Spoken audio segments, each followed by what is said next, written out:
Good evening and welcome to tonight's Lockdown Learning. My name is Bren Carlil and I am the Director of Public Affairs at the Zionist Federation of Australia. Tonight we are delighted to have as our guest Professor Gil Troy. Now many will remember Gil from his visits to Australia this time last year. For those who missed him then, you are in for a real treat. Gil's day job, if you like, has been a distinguished scholar in North American history at McGill University. Gil wrote The Age of Clinton, America in the 1990s, and 8 other books on the American presidency. The Age of Clinton has been called the best book on the man and his times. I think a discussion about that aspect of his professional life would be profoundly interesting in its own right. But it's his second job, if you like, that we're more interested in tonight, because Gil is a true Zionist philosopher. His most recent book is co-authored with the former Soviet prisoner of Zion and human rights activist Natan Sharansky, called Never Alone, Prison, Politics and My People. And of course, Natan was our very first Lockdown Learning guest. So it's a pleasure, 21 Lockdown Learning conversations later, to have Gil with us. Gil's latest book, not his latest book, one of his latest books is called The Zionist Ideas, which is well worth having on your bookshelf. The introduction concludes with Gil's call to, quote, look back accurately with a dash of romance and to look forward creatively with a touch of rigor, weighing what Zionism can mean and become today and tomorrow. That's what we'll be doing tonight with ZFA office bearer and educational expert Adele Stowe-Lindner. So without further ado, Adele.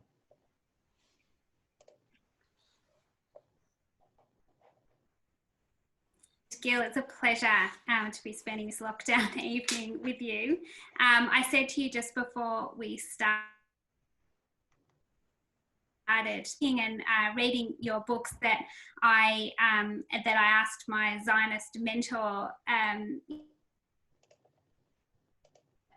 ask, but actually, and it turned out that he went on Mahon with you, so it actually made me think and a lot about Mahon, and I wanted to start just by asking you whether you feel at Mahon had anything to do with your change of title from the seminal book, The Zionist Ideas. First of all, let me say what a pleasure and an honor it is to be with you again. It's literally a year ago in Sydney and discovered new family members. It was an amazing trip. I had never been on the other side of the world. I'd actually never really been. Every day it was, I felt like I found long lost friends and relatives, and it was really an extraordinary I hope I will have a chance to come back someday in person, but it's a thrill to do it virtually. And I mean, it's almost embarrassing. I think of myself as a case of arrested development. I got to university and never left. I joined the youth movement and was on the Machon Madrichut Laaretz when I was 17. And it's extraordinary how much shaped my life. And when I was given the honor and privilege and challenge of updating the Zionist idea, and I added that S, the Zionist ideas, it was in true Machon spirit, because when we were in the Machon, we were with people from Habonim and people from Hashomer Tzair and people from Beitar and people from Young Judea and people from FZY in the UK and that reign, and from Nifty and the religious youth movements, and that notion that there's one Zionist idea. We are a people. We have ties to a particular homeland and the rights to establish a state on that land. Am Yisrael, Eretz Yisrael, Medinat Yisrael is uniting, but that becomes a platform where we can express our different ideas, opinions, visions, and that's the excitement. That's true pluralism. That's true diversity of thought. And that's what's missing so often today in the totalitarianism that we're seeing, where if you don't agree with me 100%, I cancel you. And that's scary to me as a Jew, scary to me as a Zionist, scary to me as an American, and scary to me as a lowercase d Democrat. Democracies thrive on what the Talmud talked about, machloket, healthy clashing, learning from one another, and from there, A, tolerating, B, absorbing, and C, creating new thoughts, new approaches, new visions. I feel like similarly, we could probably talk about that idea in itself, about that pluralism of thought all evening. Part of that, thinking about Mahon and thinking about that breadth of youth movements was really, and thinking about your book really, and holding it in my hand, and it has that same weight as that original one. I mean, it's a tome, it's enormous. And it really brought me back to flicking through it as a movement worker in the UK, you know, before every camp, you know, minimum every few weeks of flicking through. And as such, there was that one copy, every movement worker would go through it. So it was just like falling apart. But I know that from each movement, people would be, there were probably huge chunks of that book I never even saw, because, you know, you're coming with that ideology. And I know that I was flicking through at that time for, you know, for AD Gordon, so that tells you where my roots are based. But I wondered for you whether you had any key, you know, your top 3 thinkers back in the day when you would have used that original, and have they changed at all now when you were reflecting on it? So first of all, indeed, you know, I like that word flicking. I often say that, you know, I never read the book from cover to cover until I was asked to update it, right? Because you know, my copy was dog-eared because you were always flipping through and you went forward, backwards, and you plunged in and you tasted. You know, it's interesting. The exciting thing about the original book, The Zionist Idea, which had 34 thinkers, and I tried to enhance that excitement by opening up to 168 thinkers, was obviously there were the usual suspects: Theodor Herzl, A.D. Gordon, Ahad Ha'am. But even in the 34, there were these little pearls, little jewels of people who were less well known. Your Max Nordau, your Beryl Katznelson. And what's interesting is that when I was in updating the book, I expanded. We went from 34 to 168.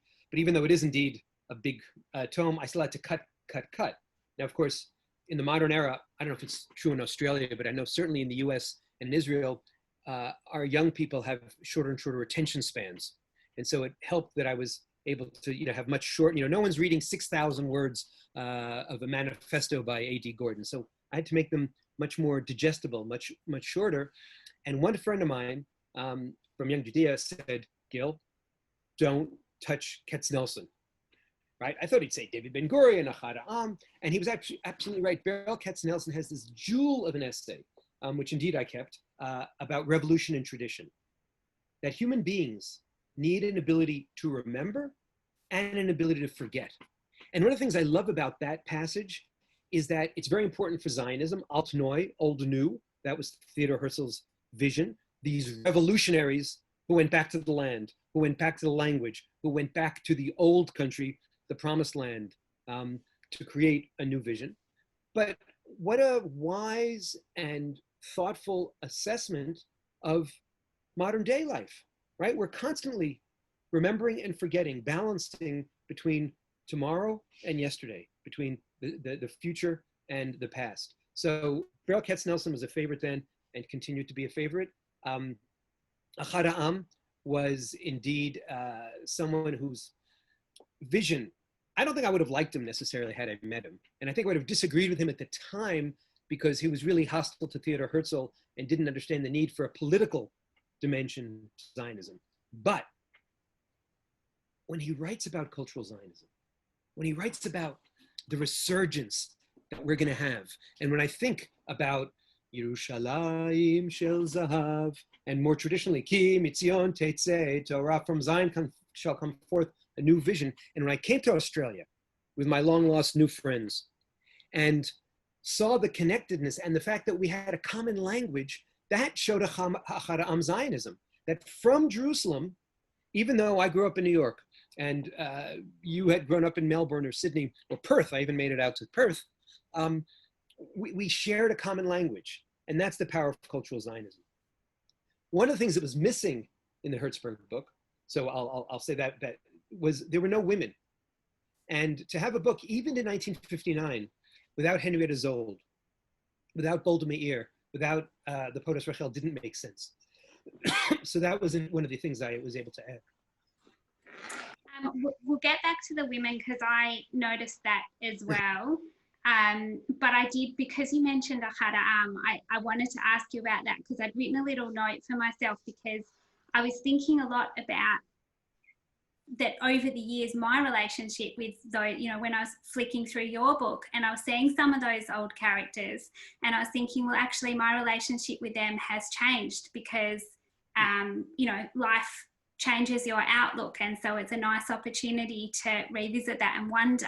And you mentioned Ahad Ha'am, and I was really in my mind because I think that from Zionist youth movement perspective, I'm not sure he got a good rap. Like, I know I felt a distaste for him because he didn't say everyone Zionism equals Aliyah, so it was a different angle. But from my angle now in the diaspora, he looks, you know, much more visionary and actually very beautiful. And I would agree with you. And every time you connect with, you know, we connect with you from Israel, and you weren't always from Israel, then that's something very beautiful. And the Israeli music coming out that we, you know, inspires us and inspires our Judaism. So I wanted to, you mentioned Ahad Ha'am, so I really wanted to ask you, A, whether your relationship with some of those thinkers and philosophies has changed over the decades, but B, you're in Israel now, in a way, you know,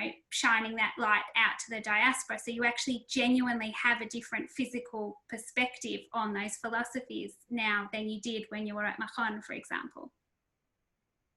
So it's fascinating with Ahad Ha'am and you know, the Aliyah question, because we in the American Zionist movement, especially I was in Young Judea, which was more broad-based and less ideological and less Aliyah focused than Habo, Habonim, or Hashi, as you call it, Hashomer, Hatzair, or Beitar. So we worshipped at the shrine of Ahad Ha'am because it allowed us to love Israel. It allowed us to connect to Israel, even if we weren't going to make Aliyah. So it's very funny, it shows the difference. And this was, you know, we were often dismissed, the Young Judeans, as wishy-washy, as not serious Zionists. But I actually think, and this gets to, I think, one of the things I've learned over the years of what I now call Pilates Zionism, Pilates Judaism, that we really have to focus on the core. And when you strengthen the core, then from there you can reach out. And, you know, too often we ended up getting sidelined by debates about who's going to make Aliyah. We ended up getting sidelined by debates about who's the good Zionist and who's the bad Zionist. And I'm very proud of the fact that I'm, to the extent I'm part of some kind of movement or intellectual change in Zionism, people like me and Einat Wilf and Danny Gordis and Natan Sharansky and Yossi Klein-Alevi and Ruth Calderon and Daniel Hartman, all of whom live somewhere in this neighborhood that I'm in Jerusalem, we all understand the importance, the centrality of Israel in the Zionist conversation, in diaspora life, as an identity builder. But we all go to what Natan Sharansky calls the Aliyah of choice model, which isn't about dismissing people who don't make Aliyah, which isn't about negating the diaspora, but in fact is understanding that we have to have partnership. And that's also the theme of this new book that Bren was kind enough to mention that Natan and I wrote. It's really about the power of partnership and how we can learn from one another and help one another. And I have to say, you know, first of all, the fact that we have over 100 people on the call talking about these different varieties of Zionism is so Australian Jewish of you guys. I mean, I was so overwhelmed by how literate a community you are, how committed a community you are. I mean, I sat in Melbourne in the Liebler Youth Hall, and I sat with representatives of 7 different youth movements. And there were 30 or 40 of them around, talking to one another, Machon style, Zionist idea style, working with one another, spending a lot of their university life being madrachim, being role models to the next generation. That doesn't happen. It happened in my, you know, ancient world in America in the 70s and 80s. It doesn't happen anymore in America. And it was a delightful opportunity to see that you're a little bit of you're a little bit anachronistic in the best sort of way. So keep up that way. Stay old-fashioned is one of my messages to you guys. Thank you. I feel like if you can see my bookshelf, I don't really need that instruction. I definitely embrace old-fashioned. So in terms, you mentioned about a good Zionist versus bad Zionist. So I wanted to ask you on the note of what could be called provocatively bad Zionism. I feel like, do you know where I'm going with this? I don't know. My question was about how you decided who you edited in and who you edited out, because you did increase the number of people in there, but obviously it's not everybody. And I wondered, someone who is included there, for example, is Peter Beinart. So I think it's a timely question to ask you whether how you mentioned when you came here that you love to hold 1,000 ideas in your head at the same time. So is that the 1,001th idea, or is that the 999th idea? Where does his recent ideas, where do they fit? Is it about an idea or is it about a person? Could you talk to us a bit about who's in, who's out? Sure. So this was a very difficult question. What are the lines? And looking to the left, it was very important for me that we have ardent, passionate critics of the occupation, I'm not afraid of that word, of Israeli attitudes towards Palestinians, of the current Israeli establishment, as long as they accepted the Zionist idea, which is A, we are a people, B, we have the right to establish a state on our homeland, and C, that homeland is ours in a very deep and profound way, right? As I said earlier, and I'm repeating myself on purpose, Am Yisrael, Eretz Yisrael, Medinat Yisrael. That's the line. And so the post-Zionists who said, no, okay, I'm happy to be living in the state, but I just want an Israel of all its citizens, who reject the notion of the Jewishness of the state, have left the tent.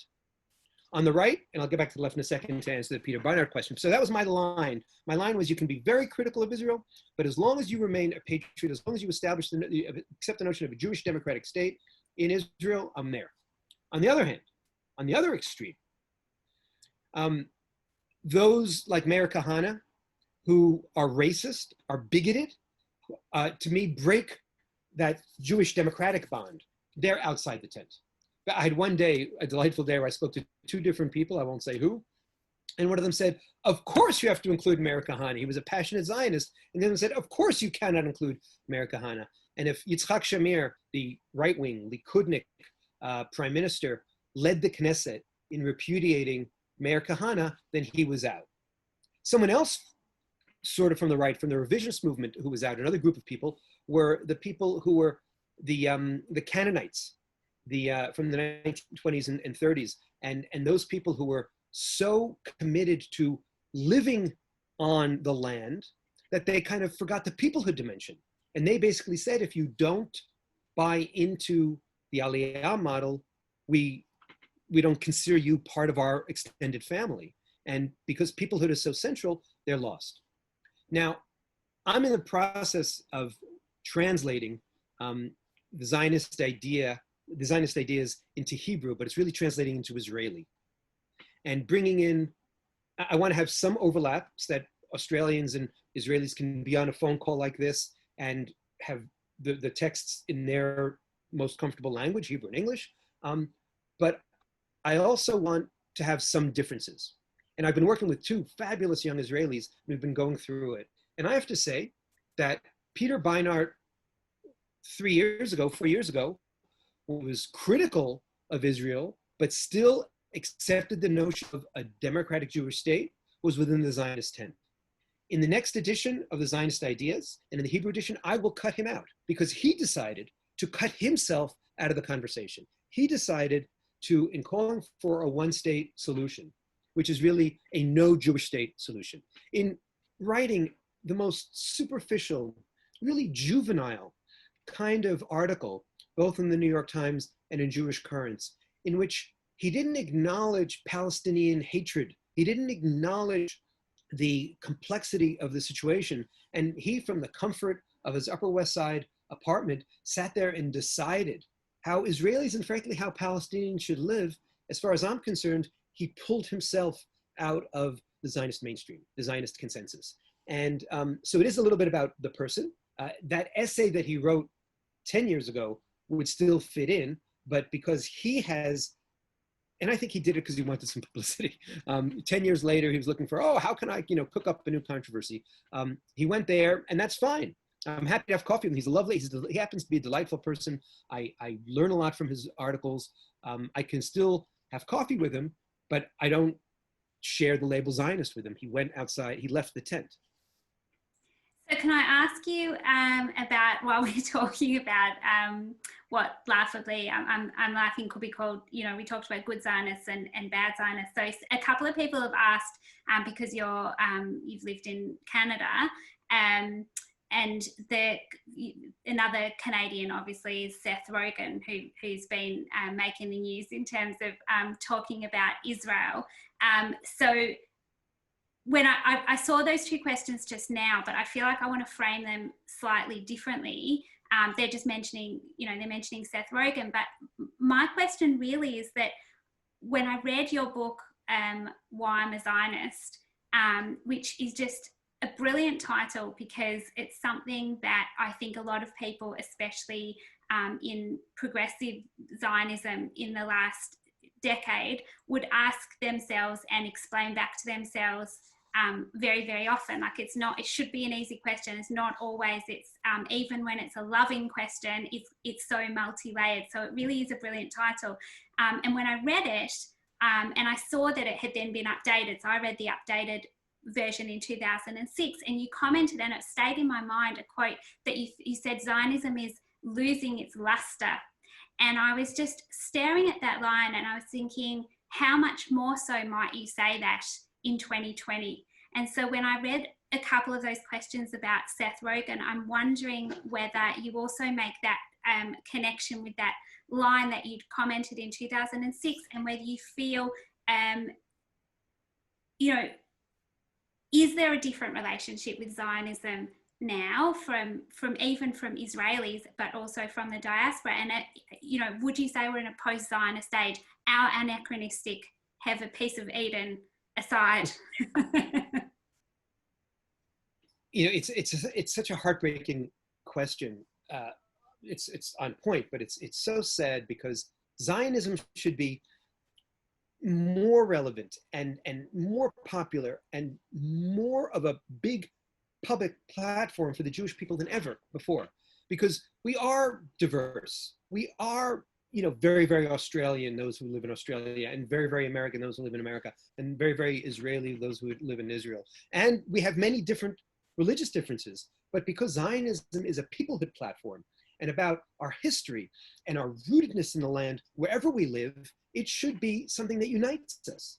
And the fact that it so often divides us is indeed a reflection of the systematic campaign of delegitimization that has been launched against Israel, Zionism, and the Jewish people by the Arabs, not all, but a mainstream part of the Arabs, well-funded, by the far left and now also the far right. We're the only people whose fundamental rights are on probation, contingent on our good behavior.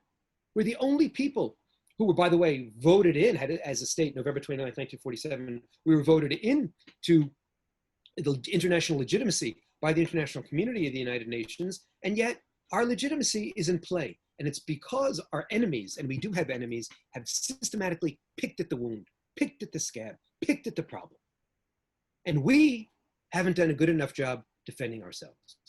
And part of it, and as a result, we have this hypersensitivity. And so when a Peter Beinart writes that article, or when a Seth Rogen is trying to make funny jokes and he attacks us, we all of a sudden go into panic mode. I like to ignore people like that. I like to say, you know what, first of all, living here in Israel, it's very easy to ignore them, because day to day, the intensity of life, the richness of life, the Jewishness of life, the democratic nature of life. Hey, we love democracy so much, we've had 3 elections in the last year and a half, we might have a 4th. We have so much going on that we don't need to defend ourselves to some superficial comedian or some intellectual on the Upper West Side. And it doesn't hurt me. But it doesn't mean that I ignore it. Because whereas I follow the public opinion polls, and I still see that even in the United States of America, most Americans, most Jews, and most young Jews support Israel.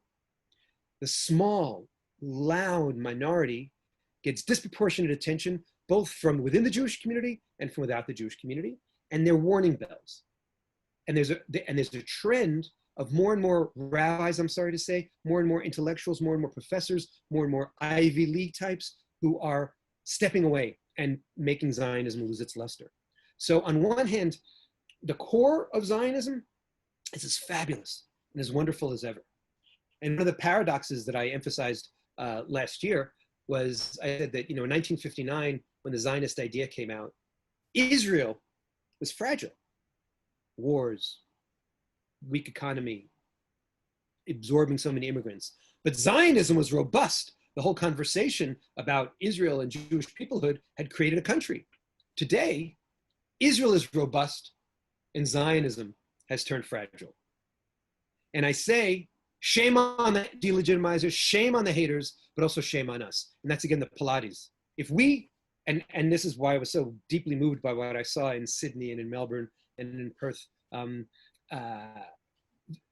when we have the kind of conversations you have about what Israel can mean to me, about what being a Zionist means, about this big, broad tent that has some unity, but understands that unity doesn't demand uniformity, you have a robustness, you have a strength, you have an ability that unfortunately so many of our American Jewish kids don't have, not because of Israel's problems, but because they don't know who they are themselves. They've lost their own Jewish identity. Not only have many of them lost their own Jewish identity, they've lost their own path. I see it, these wonderful kids who come on college campuses, who've been raised to achieve, to get that sky-high GPA and have that perfect CV. But their souls, they're empty because they're these machines and they're under such pressure. And we see it with non-Jews and we see it with Jews. And that's the challenge of this age.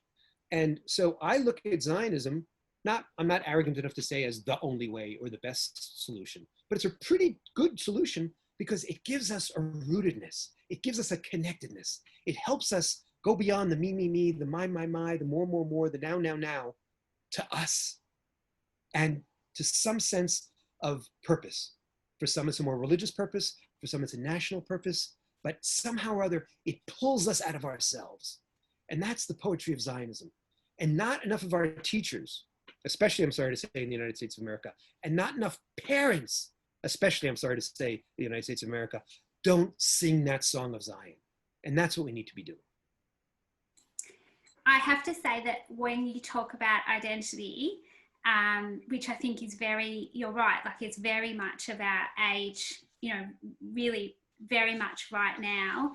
But it reminds me a lot of, maybe it's fresh in my mind, but I read an article that you wrote recently about Natan Sharansky, and I know that you're doing a book about him, and I think that the tone that you write about him, when you talked about the poetry and the romance of Zionism just now, when you talked about the identity and the self and Israel or Zionism giving us that strength of the soul and the identity, I feel like those words are coming out of what I've just read about him. And the tone that you write about him in, maybe it's because you're a biographer, so maybe you're someone, like me, like I love looking for heroes, and I find that very motivating and very inspiring. And I think when you really get into someone's life and you write about them with such heroism. So I really felt, and that's the tone when I was reading about Natan Sharansky from your perspective, I really felt like it's writing about him almost as a Zionist superhero. And I wondered whether you feel that maybe we could do now with some Zionist heroes. But I mean, it seems to me that he's one of them for you. And so I wanted to know specifically from that hero, what, apart from that identity piece, what do you feel like were the core principles that you got, that really got your mind thinking, or the poetry that inspired you from his story? So first of all, literally just 2 days ago, we got the first copies of the book. It's coming out September 1st. And you That's see, I haven't even strategically placed it on my bookshelf yet because it's so new, and I'm just rereading it because and it's an interesting project because it's not me writing as a biographer, it's me writing with Natan. And when I finished the Zionist ideas, I was exhausted, and Bren kindly mentioned the Clinton book. I'd finished the Clinton book and then the Zionist ideas book. And when you're writing a book, every morning you wake up, you have just this thing on your shoulder and this long list of to-dos. And I said, you know what? I need a year's break from a book writing project. And the one person in the world, literally, I think I couldn't say no to, Natan Sharansky, asked me to co-author. And you're right. I mean, first of all, it's kind of intimidating, but secondly, it was so empowering. What an opportunity, what a zchut, what a privilege to sit with, indeed, one of the great Zionist superheroes of all time and a living icon and one of my role models. Now, you know, as a historian, when I teach about Franklin Roosevelt, I tell the story of my first professor when I was a freshman who said, I used to have heroes, I used to have faith in Franklin Roosevelt, and then I started learning about him. And there's a danger when you get too close to a hero. You look up close and you can sometimes see this is a God with clay feet. In the book, we talk about Sharansky's relationship with Andrei Sakharov, the great human rights activist who stood up to the Soviet Union and got the Nobel Prize in 1976. And there's a line in which we say that sometimes when you get an up-close look at a hero, you discover that they're even better than you expected.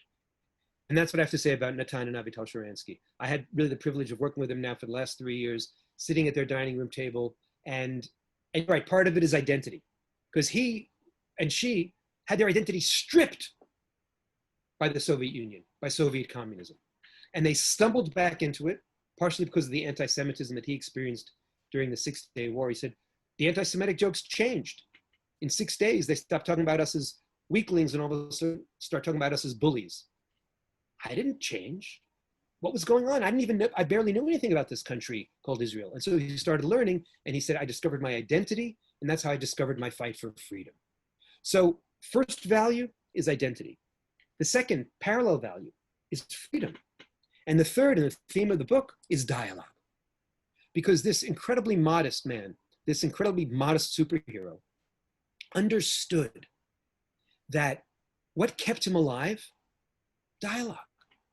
When he was in the Gulag for 9 years, that network of Soviet prisons, and he was in isolation, and he was in the punishment cell, and the KGB kept on telling him, you're forgotten, you're abandoned, give up, nobody cares. He says, I knew I was never alone because the Jewish people were with me. When you're part of the Jewish people, you're never alone. And that indeed is the title of the book. For 75 years, we've been absorbed with never again. And I don't negate that. That's very important. Of course, we have to retain the memory of the Shoah and fight to preserve the world that was, the world that was shattered, and honor our survivor superheroes. But we also have to remember, especially for the next generation, forgetting and remembering, looking backwards, looking forwards, to tell these people, to tell young people, tell millennials, when most, in many surveys say they feel lonely, they don't have friends. They have friends on Facebook, but not real friends. The United Kingdom has created a minister of loneliness. That's how deep the loneliness crisis goes. And we've seen in COVID-19, this crisis, how difficult and how problematic it is. And so what we're saying is, are the Jewish people the best? I'm not going to say that. Do we have all the answers? No, but we've got lots of questions, and questioning is good. But most important, when you're a part of this network, you're never alone. And if I can just add a side note, my wife and daughter today went to the mikveh with a friend of ours who just converted to become a Jew. And it's a whole long 9-year process. It shouldn't be, but it ended up being a whole long story. And part of our family's stepping in to help her out was to let her know, first of all, that some of the rabbis, I'm sorry to say, she met along the way, don't represent all of us. And my message to her was 2 words: welcome, and now that you're a part of us, you're never alone. And and my wife and daughter were there to kind of welcome her into the Jewish people. And that's an amazing thing. And it doesn't mean that we disrespect others. And it doesn't mean that we think we're better than others. But it's the sense of family. And just as we first look to our loved ones when there's a crisis, and just as this corona crisis has thrown us back on our core identities and our core families, we know that that's part of it, but we also know that we also have to reach out to others. And the Jewish network, and look at that, we're on a call of the Zionist, what's that key word in the middle? Federation of Australia, right? About network, about community. That's what keeps us going for thousands of years. And that's what has me in Jerusalem as a New Yorker, talking to you in Australia about my friend, the Russian Israeli Jerusalemite, the Russian Jewish Jerusalemite. I want to come back to that because I have a kind of a question in my mind about Zionist branding, but a part of what I was also thinking about when I was reading your book, and it's slightly provocative in the way that I want to ask it, but I think for good reason, is that you did mention right at the beginning, I said, well, we'll get back to that, about the original 34 or 36 thinkers, that the lack of women's voices in that original canon. And you've certainly gone an enormous way into rectifying that. But what was interesting to me is when I was looking at the torchbearers section. So for those who may not have flicked through it, what Gil's been talking about in terms of Zionism of the past and the present, and leading into the next phases, or inspiring our next Zionist moves and movements. That some of the Zionists, you've separated them into political Zionism and cultural Zionism and labour Zionism, religious Zionism, that obviously some have more women's voices than others. And I think that the labour Zionists have got 5 out of 11. So they've done the best. But my first question when I looked at it, I thought, are women less Zionist than men? Like, do we have a Zionist problem only in 50% of our population? Or are there less women writing in public? Is that where the lack of voices? And Anat Wilf is an amazing voice. She's in there, I know, and Adair Schiffman interviewed her, in the last couple of weeks. So there are some amazing women there, but someone like Naomi Chazan, for example, and you don't have to talk about why someone's in or out, because we talked about that. But what I'm wondering is, when we're selling Zionism, part of an aspect of that is inspiring everyone in every generation, and that's part of that is about inclusivity and diversity. But it's possible that in terms of leaning in, maybe there aren't enough women writing. So I wanted to know from you, is it there's women writing and they're not included, or is it that we need to possibly encourage more women Zionist philosophers out there to publish? I don't know, maybe there's another option there, so that the next iteration of the book has even more diversity than this one does. I'll just say amen, sister. I'm with you. Look, I don't think Zionism has a women's problem, because if we go back to the kibbutz, if we go back to the chalutzim, if we go back to the early poetry, if we go back to the early leaders, women were so central, so much more central than they were in most national liberation movements and most Jewish movements, right? And so that's why in the original, it was such an omission not to have Golda Meir, not to have Henrietta Zold, who created a real model of diaspora Zionism through her work with Hadassah, not to have the poetess Rachel, not to have the Chalutza, the pioneer. I was looking for the English word, Rachel Yaneit Ben Tzvi, the wife of Yitzhak Ben Tzvi, the second president of Israel. And the two of them were kind of like the first couple of the second Aliyah. These were really important people who shaped, and it wasn't affirmative action to bring these people in. It was just basic historic justice. Now, when we talk about the modern era, I think the issue is indeed that there are two things that are missing. One is, yes, we need to have more women Zionist writers, but we also need to have feminist Zionist writers. I made a conscious decision not to commission pieces for the book. The book was because I was trying to find articles that had made an impact and that were part of the story. I wasn't launching new articles. Plus, also, if you commission a book, if you commission an article and then you don't put it in, it gets very complicated. The one article I commissioned was from Einat Ramon, who is an important Israeli intellectual, also living here in Jerusalem, about feminist Zionism.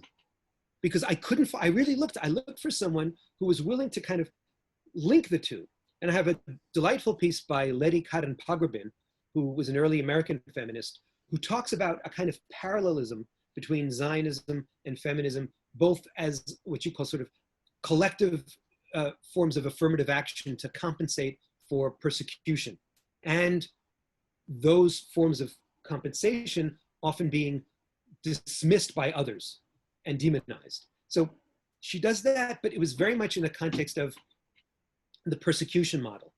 And one of the things I'm trying to push in my whole Zionist conversation is enough with anti-Semitism. I mean, I fight anti-Semitism, I'm an anti-Semite, but Zionism shouldn't just be anti-Semitism. It also has to be something affirmative. And Einat wrote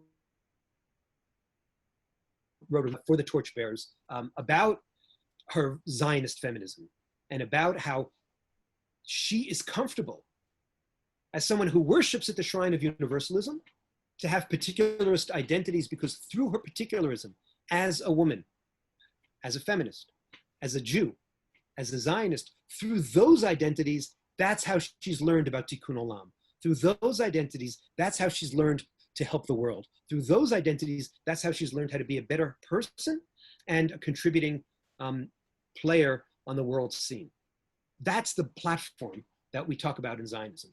So I was very glad, in some ways I was glad that I couldn't find a good one, because I got this delightful essay, but it's a problem. So I hope that in our next edition, both in our Hebrew edition and in our and the next English edition, we will have more of those voices, and we have to work at them. We have to work on more young voices, more female voices. I brought in gay voices. And the other thing I brought in, which was also missing from the original, Mizrahi voices. It was basically the 34 original Zionist ideas thinkers was a convention of Eastern European men who were delightful, who were brilliant, who did amazing things. But there was a parallel conversation going on in the island of Jerba off Tunisia. There was a parallel conversation going on in Morocco. There was a parallel conversation going on in Iraq, in Egypt, in Syria, in all those places where there were 850,000 Jews who ultimately came and made the state viable, right? And so the whole point is to open up the conversation and to see the richness and the multiplicity of Zionism, again, all united by people, land, state, Jewish and democratic, but also expressing it in different ways and envisioning it in different directions. And I think I find that really interesting as an editor, because as a woman, obviously my eye goes straight to, okay, all right, how many women are here? I know historically how many women were there, what's been done, but I'm extremely Ashkenazi, and what you're saying makes a huge amount of sense. And my eye did not go straight to that count. And so I think that's even more, we talked about the spectrum of youth movements that you right at the beginning, the Zionist ideas and that you find on Mahon, but I think you've pointed out that actually the spectrum of Zionisms and cultural Zionisms is really important as well. I was wondering about, you talked about just now about Zionism, it's been for something really, it's being a positive and creative ideology, and I wondered, in light of that, and we've had a couple of questions about democracy come in, but I don't want to feed your answer, so your answer could go anywhere. But I'm wondering, in your opinion, what's Israel's next, or what's Zionism's next challenge? It's a great question. Look, we have to think about it on a number of levels. First, if the fundamental passionate focus of Zionism until 1948 was establish a state and save Jewish bodies, right? For very good reasons, because of anti-Semitism and because of the Holocaust and because of the anti-Semitism going on in the Arab world, in the Muslim world. Now it's saving the Jewish soul. And when we talk about saving the Jewish soul, because we have a state, it's on two levels. Because if Zionism first was establishing the state, now it's not only defending the state, but it's perfecting the state. So Zionism now has a double challenge. On the one hand, there are serious issues in Israeli democracy. We have to make this an ideal place. We have to make Israel better. We have to make sure that the 20% of citizens who are not Jewish feel empowered, feel equal, feel a part of the story in a very profound way. And I'm happy to say that over the last 30 and 40 years, we've seen tremendous progress. We still haven't gone as far as we should. And frankly, over these last couple of months of this horrific coronavirus crisis, when people have realized the incredibly high percentage, I think it's over 40% of pharmacists who are Israeli Arab, the incredibly high percentage of doctors and nurses, over 20-25%, who are Israeli Arab. There was that wonderful image that spread around, I hope some of you saw it, of two guys in an ambulance, running an ambulance, as an ambulance crew, and then boom, they stop. One of them puts on his talit and turns to pray to Hashem, to his God, and one of them takes out his prayer mat and turns to pray to his God, who was Allah. And of course, it's the same God, but they were in slightly different directions. What a powerful image. And so there've been all these wonderful moments that don't make the headlines. So the first step in saving Israel's soul is just, again, Pilates, improving our Jewish democratic spirit as a country.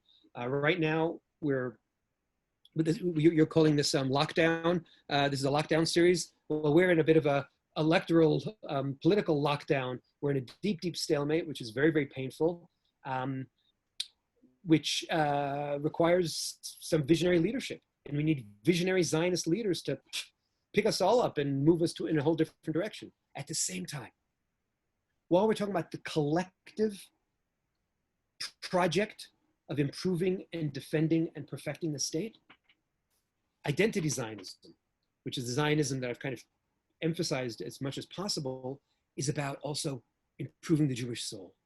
And it goes back to the soul sickness that I see on so many American campuses, the soul sickness that I see in so many Jewish homes, the soul sickness that I see both in Israel and in the United States and throughout the world, the soul sickness that I see less in integrated, tight communities like yours, in integrated, tight communities like mine here in Jerusalem. Because what we do is we give our kids a framework. We give our kids a community. We give our kids a network, and we give our kids a goal. And my generation of parents, on the whole, has failed to do that.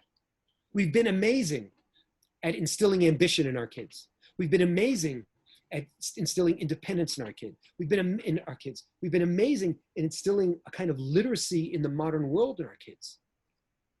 But we've been so good at forgetting that we haven't collectively done enough remembering. We haven't done enough rooting.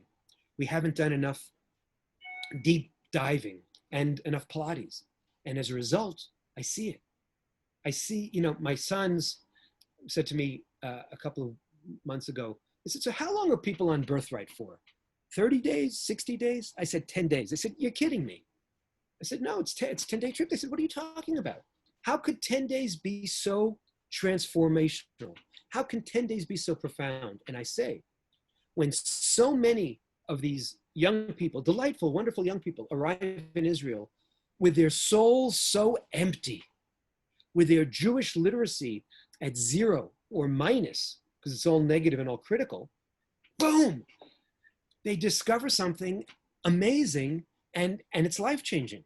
It should take longer, right? But in those 10 days, they get that spark that they're missing.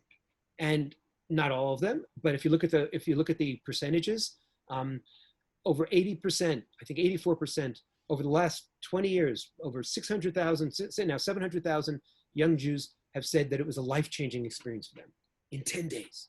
Why? Because it's a different kind of Judaism. It's a different kind of conversation. It's about building Israel's soul, but also about filling ourselves up and finding a purpose and a community and a sense that, yeah, You're now part of this thing. It's your birthright. You're never alone. Do you, that really, I mean, the stats for birthright are phenomenal. I'm really genuinely impressed by that. And in some ways it speaks to my own, I guess, Israel-centric, that Ahada kind of feeding. But we have had a question which I think is interesting, which is mentioning about Doniel Hartman commenting about not using the word diaspora, and I guess the question is, in a way, we've talked about filling our diaspora Jewish souls from the cup in Israel, and I'm wondering what you feel Israel could fill its Zionist Jewish soul, I suppose, from the diaspora. Is it a relationship of equals these days, would you say, or do you feel it isn't?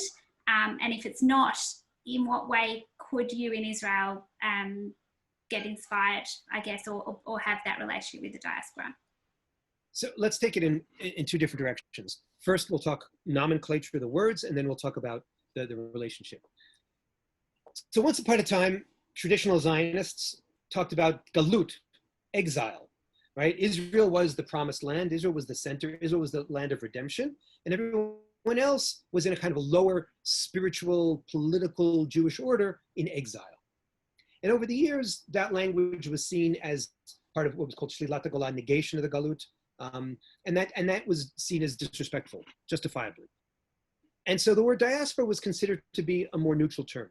And now people are saying, oh, well, diaspora still implies that Israel's at the center. I'm okay with that. Diaspora still implies that the Jews are spread out. I'm okay with that. And I've tried. I've actually spoken to people. I've challenged people. I said, okay, give me a better word. Israel and diaspora. They say, well, world Jewry. I said, but wait a minute. If you're talking about world Jewry, doesn't that include Israel?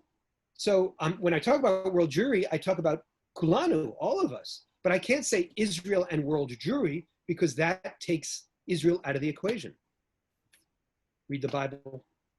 Read the Zionist idea. Read the Zionist ideas. Read our history. As far as I know, everybody in the United States of America, no matter how left-wing and progressive they are, if they come to synagogue on Rosh Hashanah and Yom Kippur, they're going to pray in the direction of not Washington, D.C., not New York City, not California, even not L.A., but Jerusalem. In Melbourne, in Sydney, in Perth, we all stood up. Was in beautiful minyanim, and we all stood up and we turned toward Jerusalem. Israel remains at the center of the Jewish heart, the Jewish soul, the Jewish story. I'm not willing to give that up. At the same time, as I said earlier, I'm part of this movement that's really calling on Israelis to understand there's so much we can learn from our diaspora brothers and sisters. There's so much we can learn by not being in that, oh, we're so much better than you, or I just want money from you, but no, a real partnership. And again, that's the theme of this book that Natan Sharansky and I just wrote. It's about how do we learn from one another? How do we build one another? And Birthright itself. Birthright started with the idea of, oh, let's have these mifkashim. Let's have these meetings with Israelis. And initially, I'm sorry to say, that the Israelis were props. They were props in the American, Australian, Canadian, British experience. What we discovered was that those 50,000 Israelis had a profound, life-changing experience. They learned about a Judaism which wasn't the either-or Judaism that you often get in an Israeli Chiloni secular school. They saw from their buddies in Australia, their buddies in America, their buddies in Canada, that cool kids can sing the beer cot, that cool kids can pray, that cool kids can have this kind of goofy, delightful, enthusiastic approach to Judaism and still have 1 million tattoos and 37 earrings. That you could live the two worlds. And I think diaspora Jews, I use that word, can teach Israelis a lot about, first of all, taking Jewish responsibility. When I tell Israeli kids at the Hartman Institute where I teach that every building, every school, every institution is self-funded by the Australian community, which is famous for its generosity, by the British, they can't believe it because they're used to a kind of state centered Judaism. That's empowering. When we see the diversity of Judaisms, and we learn about the Australian model, which tends to be, more orthodox, we learn about the American model, which tends to broaden it, that's really empowering. And we talk about civil liberties. So diaspora Jews, especially American Jews, need to learn more about us and that kind of idealistic commitment that comes from being a part of something bigger than yourselves. Israeli Jews often need to learn more about the I and about the creativity in the Jewish soul and the Jewish spirit. So going back in a way to diaspora Jews, one of the interesting things about lockdown, it's not all of Australia, which is locked down. I hasten to add at the moment. I just happen to be in the part. Melbourne is the world championship now. Yeah, that's right. International papers. One of the interesting things, though, for any Jewish family who has been in lockdown is, and for me, my children go to a Jewish day school and also to a Jewish youth movement. So it's really interesting to see all of a sudden as a parent, you get this insight into places that actually usually you are either not invited into or just not meant to be there. And we've had a couple of questions about the peace agreement with the UAE and also with the demonstrations at Balfour. And when I saw those questions, I was actually thinking to myself, well, as a parent who's walking past their room when they're doing their Pell Dot online and they're doing their Jewish studies online, from your perspective, what should our children, what's the Zionist message from both of those things, which are fairly recent eventuations, but they're in the news all the time? So first of all, let's just freeze frame. The fact that you have kids who are not only in Jewish day school, but in Jewish youth movements is extraordinary, is exceptional. It's not exceptional in your community, but that's what makes your community so exceptional and extraordinary. I just had to give you guys that love. It's really not something that we take for granted. And every time I hear it, I get goosebumps. And when I was in Melbourne, I went to this beautiful Kabbalat Shabbat of 10th and 11th graders from one of the Jewish day schools. It was unbelievable. The energy that was going on in that room, the love of Judaism, the intensity, the fluency, the literacy was one of the many, many highlights of my trip. So so my question is, imagining those goosebumps you had, right. What is your message to those young people about these events? Three fundamental messages. One, you can't be a Zionist and a pessimist. And look, who would have thought even a month ago, 2 months ago, that we'd have this kind of agreement with the UAE? Who would have thought 30, 40 years ago that we'd have an agreement with Egypt? There's always room for improvement, but we have been miracle makers, pulling rabbits out of our hat, kosher, of course, rabbits, in an amazing way, and that's part of the Zionist message. So one, you can't be a Zionist and a pessimist. Two, you can't be a Zionist and be either anti-Jewish or anti-democratic. And those rallies that are going on Balfour Street, and I jog by the aftermath every morning, or almost every morning, on Sunday mornings, there's no garbage left. And it's not just because the garbage people pick it up, but because the people themselves, I've seen it on television, the protesters pick up after themselves. They are constructive on the whole. They are not looting. I also see that I passed the same plate glass windows of the King's Hotel. They have not been shattered, unlike what we saw in the United States. So the second message is that Zionism is about Jewish and democratic. And the third message is that Zionism isn't about something just happening 6,000 miles away, or for you guys, 32,000 miles away. I don't know what the heck it is. It's about us.